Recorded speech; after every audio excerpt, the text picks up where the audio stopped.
Saudações a todos, a todas. Voltamos para a nossa segunda videoaula.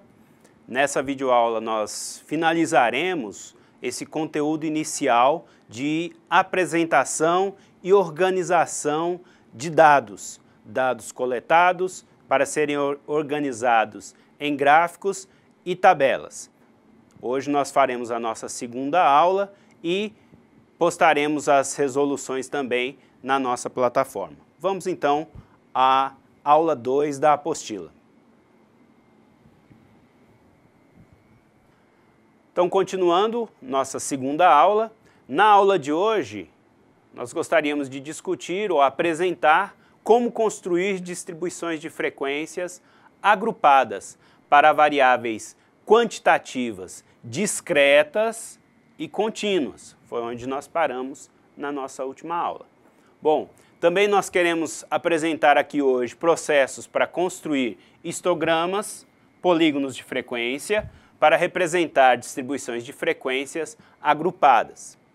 E, por último, construir também gráficos de linha, diagramas de ramos e de folhas.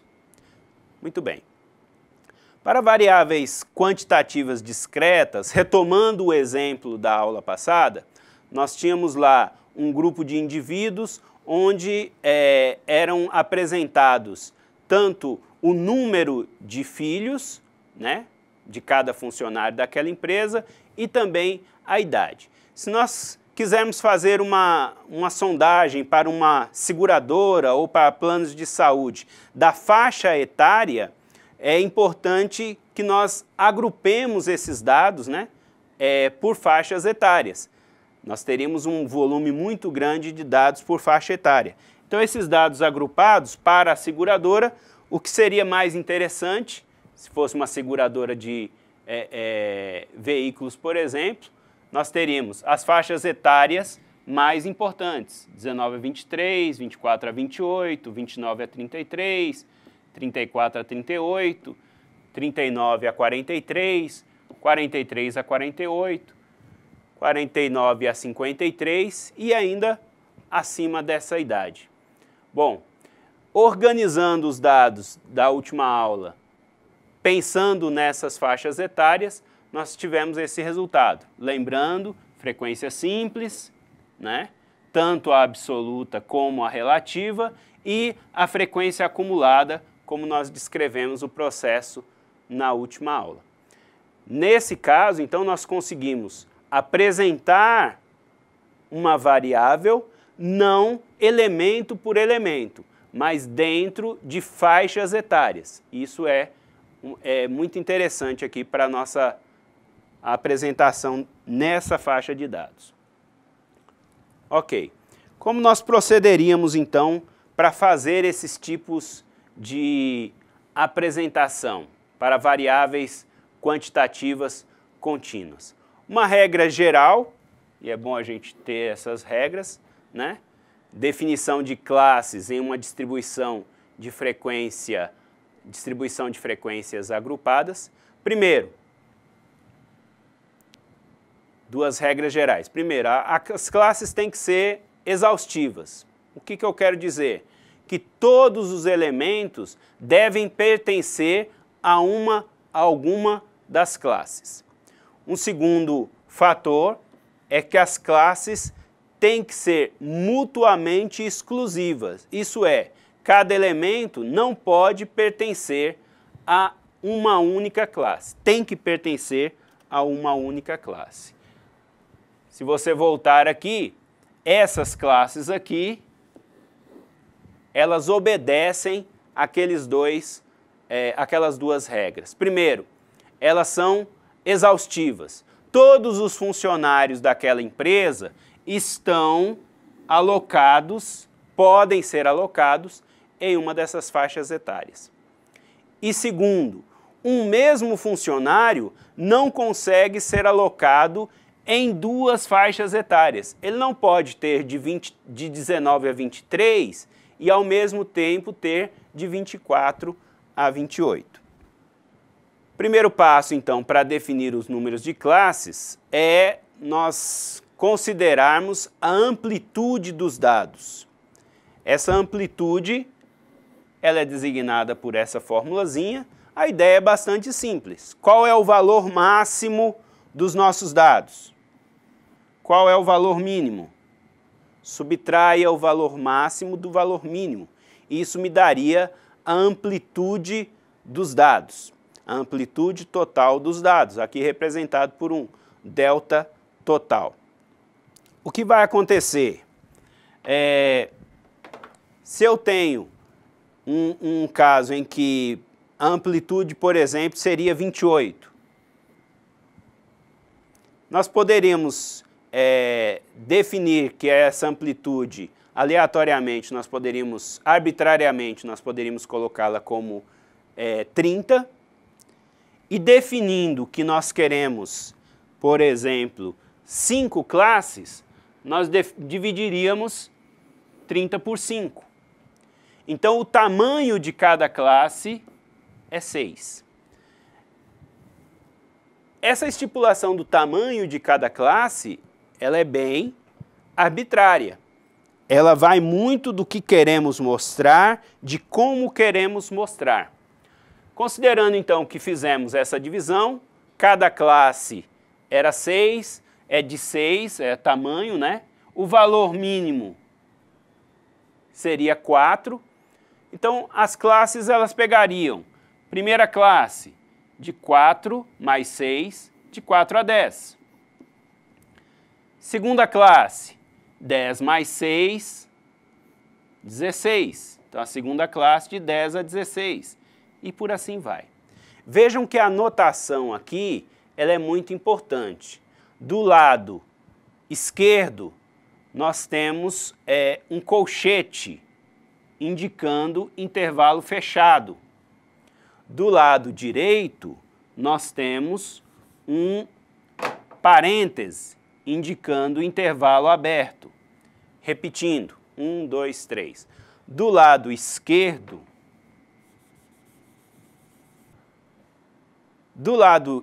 a notação aqui ela é muito importante. Do lado esquerdo, aparece um colchete indicando intervalo fechado. Você deve se lembrar isso lá das suas aulas de ensino médio. O intervalo fechado quer dizer que esse elemento pertence ao intervalo. Já do lado direito, nós temos um parêntese, intervalo aberto, o que quer dizer que esse elemento não pertence ao intervalo. A notação melhor, talvez, até seria, se nós colocássemos à esquerda, uma setinha para dentro, dizendo que esse número pertence ao intervalo e o outro não. Se o 10 não pertence ao primeiro intervalo, ele pertence ao segundo. Então, no segundo intervalo, o 10 pertence e o 16, como está com parênteses, não pertence. E por aí vai. Onde é que estaria, então, quem tivesse 16? No terceiro intervalo. E assim sucessivamente. Note que o último intervalo aqui segue a mesma lógica até o último intervalo. Então, essa questão da notação é importante. Como construir, então, um histograma? Ao construir o histograma, nós também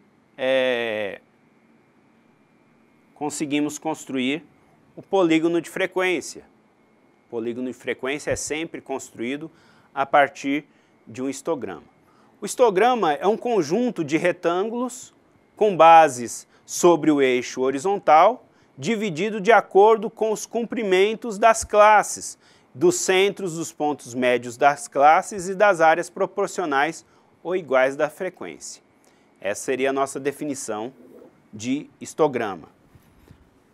Para ficar mais claro, eu peguei aqui uma distribuição de frequência de salários de funcionários. Essa é uma distribuição que está a classe de funcionários, seria a nossa variável. Os salários distribuídos em faixas, né? E aí nós temos de novo, para a faixa de 2.300 a 4.021, segunda faixa de 4.021 a 4.842. O pesquisador, né, quem construiu essa tabela, quis dividir esses dados, achou que seria interessante e importante dividir esse dado em cinco classes. Na primeira classe, então, ele faz todo aquele processo, frequência simples, absoluta e relativa, frequência acumulada, absoluta e relativa. A partir daí, nós podemos identificar o tamanho do nosso histograma. Aqui está o histograma relativo àquela distribuição de frequência dos salários dos funcionários. Você pode notar que as classes estão aqui, são colocadas no eixo horizontal. Está a representação, 1, 2, 3, 4, 5 classes. E o eixo vertical é o eixo das frequências. Então, comparando a tabela com o histograma, é fácil ver. Primeira classe, de 3.200 a 4.021. Quantos elementos tinham nessa classe? 4 elementos, frequência 4 elementos. Segunda classe,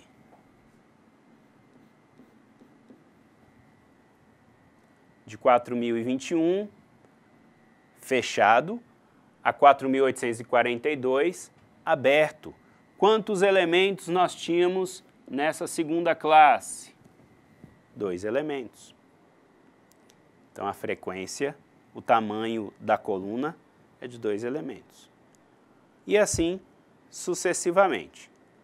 A construção do histograma com barras justapostas. Ok. Do histograma, nós podemos construir também o polígono de frequência. A ideia do polígono de frequência é que ele pega o ponto médio de cada classe. Então, imagine aí que nós temos cada uma dessas classes. Calculamos o ponto médio. Inclusive, esse cálculo ele pode ser feito geometricamente, né? Mas é lógico que como a nossa disciplina ela não prevê isso, o cálculo é o ponto médio. Se a classe vai de 3.200 a 4.021, qual seria o ponto médio dessa classe?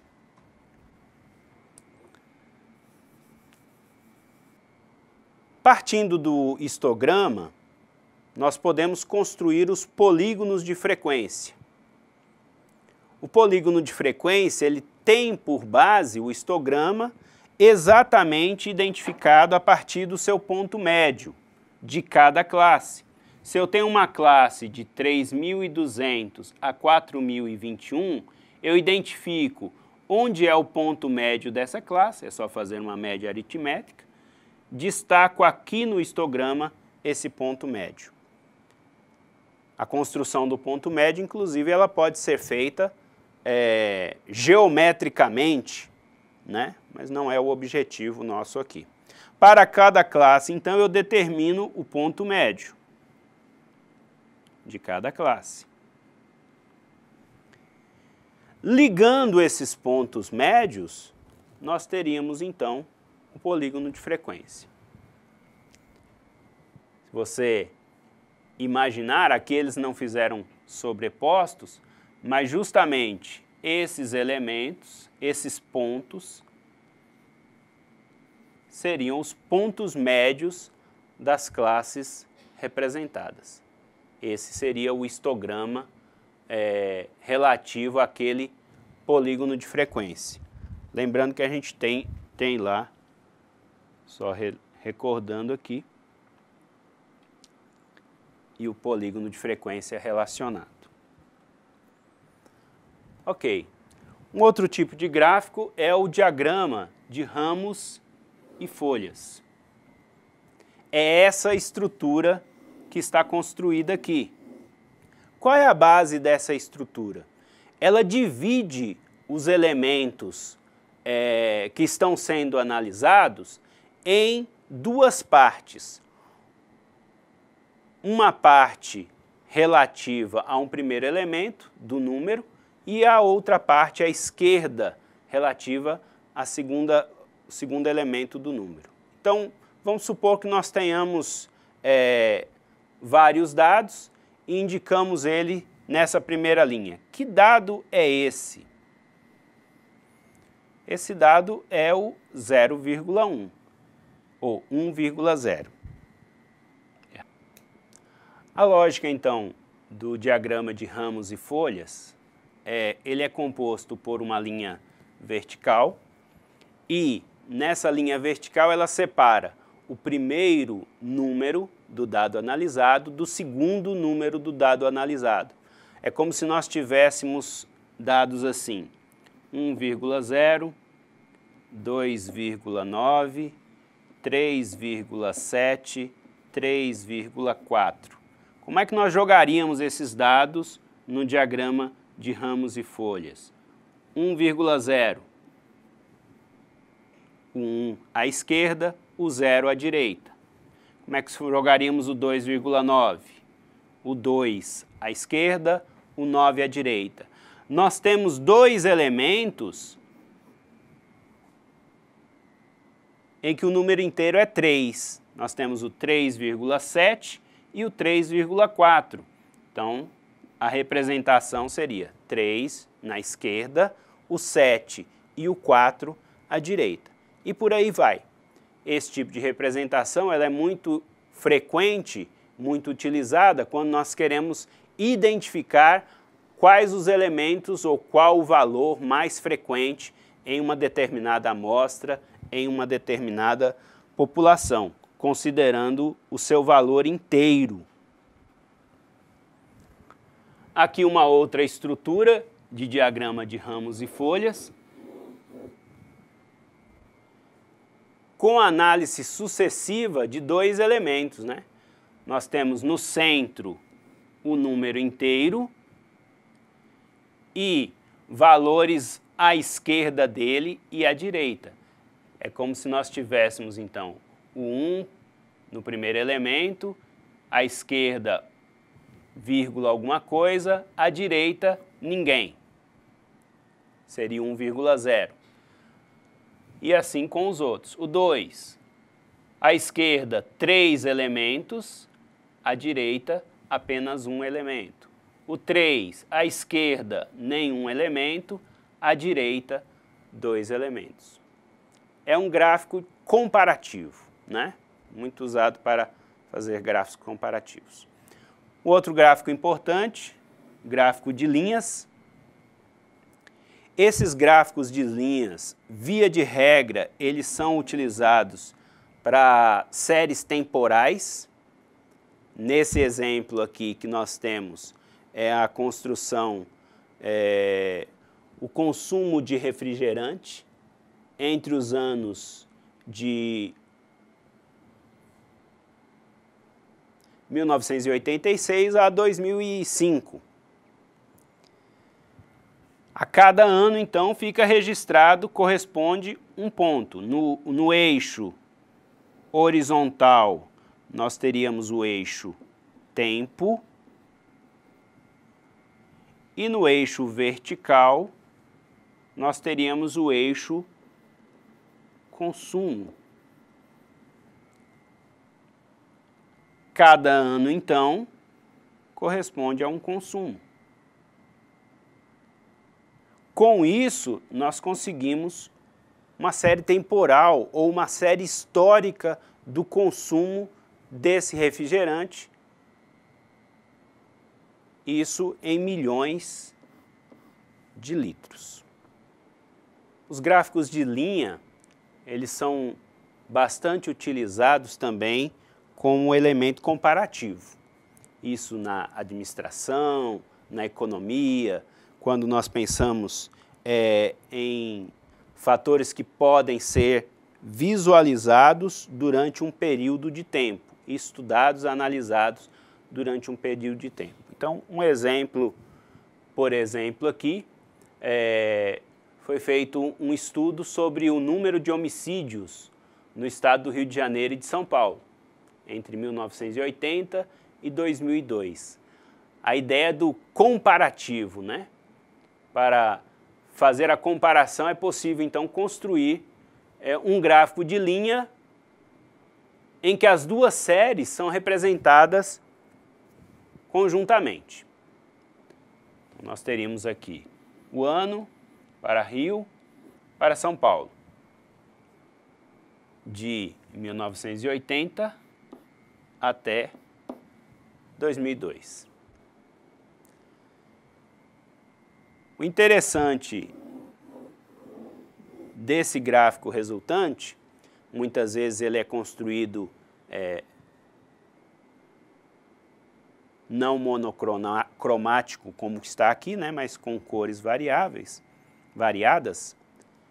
é nós observarmos aonde estão, como estão relacionados esses dois estados, como eles se relacionam nessa variável homicídios. Nós começamos aqui a série histórica com os dois estados muito próximos um do outro e depois o estado de São Paulo ele tem uma linha mais ascendente dos casos de homicídio. É lógico que esse gráfico em si ele não nos permite fazer uma análise imediata, né? Existem outras variáveis implicadas. A gente não pode simplesmente olhar aqui e dizer que São Paulo é mais perigoso do que o Rio de Janeiro. A população do estado de São Paulo é maior do que a população do estado do Rio de Janeiro. Né? Mas nós já temos elementos para fazer outras discussões, outras ponderações. Resumindo, então, nossa segunda aula, né? Nós terminamos a apresentação de dados qualitativos, quantitativos, agrupados. Isso é o diferencial, né, dessa aula. Enquanto na primeira aula nós pegamos variáveis e trabalhamos elas continuamente, aqui nós pegamos as variáveis agrupadas. Aprendemos a montar um histograma, é lógico que nós temos que passar isso para a prática e, a partir do histograma, construir o polígono de frequência e a construção de diagramas de ramos e folhas, em que cada valor é quebrado em duas partes, de modo que uma das partes, a folha, corresponde ao último algarismo de um valor, e a outra parte é o ramo, em que cada ramo coloca-se as folhas correspondentes àquele ramo. E nós terminamos com gráficos de linhas, que são muito utilizados na representação de séries temporais, séries históricas, e que são dados analisados ao longo do tempo. Sempre no eixo horizontal representa-se as datas em que os dados foram coletados e na escala vertical os valores absolutos. Assim nós terminamos a nossa segunda aula. Recomendo que você leia a aula na íntegra, tente fazer os exercícios, veja a resolução de cada um deles. Em permanecendo as dúvidas, poste na plataforma, faça uma solicitação, nós voltaremos em algum ponto específico ou na resolução dos exercícios que forem solicitados, ok? Um abraço a todos, até a nossa próxima aula.